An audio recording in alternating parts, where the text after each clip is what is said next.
আসসালামু আলাইকুম এভরিওয়ান, সবাই কেমন আছেন? আশা করি সবাই অনেক ভালো আছেন। তো আমিও আলহামদুলিল্লাহ আপনাদের দোয়ায় অনেক ভালো আছি। তো আজকে আমি আপনাদের সাথে শেয়ার করতে চলেছি ভর্তার রেসিপি।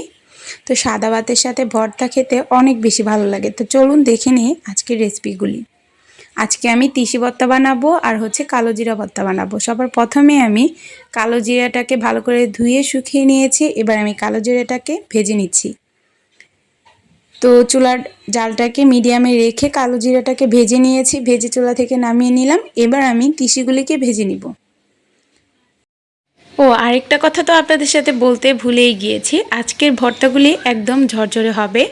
তো এরকম ভর্তা কে কে পছন্দ করেন অবশ্যই কমেন্ট করে জানাবেন। তো তিসি ভর্তা আর কালো জিরা ভর্তা দুইটা ভর্তাই ঝরঝরা করে করব। তো তিসিগুলি ভাজার সময় একটু বেশি ছটফট করছিল, বাহিরে চলে যাচ্ছিল, দেখতেই পাচ্ছেন কেমন করছে। তো এগুলি সাবধানতার সাথে ভেজে নিতে হবে। তো তিসিগুলি ভাজা হয়ে গিয়েছে, এবার এটাকে চুলা থেকে নামিয়ে নিচ্ছি। তারপর আমি শুকনা মরিচ আর রসুন ভেজে নিব। তো এই ভর্তার মধ্যে আমি পেঁয়াজ ইউজ করব না, এখানে শুধু রসুনই দিয়েছি আর শুকনা মরিচ। পেঁয়াজ দিলে পানি পানি চলে আসবে, তখন আর ভর্তাটা ঝরঝরে হবে না। এবার আমি তিসিগুলিকে ঠান্ডা করে ব্লেন্ডারের মধ্যে অর্ধেকগুলি রসুন আর অর্ধেক শুকনো মরিচ দিয়ে ভালো করে ব্লেন্ড করে নিচ্ছি।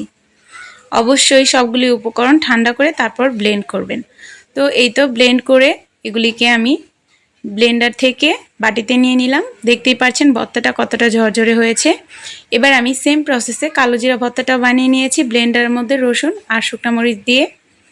তো এই তো দেখতে পাচ্ছেন ভর্তাগুলির ফাইনাল লুক, মাশাআল্লাহ অনেক বেশি সুন্দর হয়েছে আর অনেক ঝরঝরে হয়েছে। আর গরম ভাতের সাথে এই ভর্তাগুলি খেতে এত বেশি মজার, আপনার বাসায় ট্রাই না করলে বুঝবেন না। আর যারা যারা ট্রাই করেছেন তারা তো অবশ্যই জানবেন। তো আজকের রেসিপিটা কার কাছে কেমন লাগলো অবশ্যই কমেন্ট করে জানাবেন। ভালো লাগলে প্লিজ আমার চ্যানেলটাকে বেশি বেশি করে শেয়ার করে দিবেন। যারা ফেসবুক পেজ থেকে এই ভিডিওটা দেখছেন তারা অবশ্যই আমার পেজটাকে ফলো করবেন, আর ভালো লাগলে একটা লাইক দিয়ে দিবেন।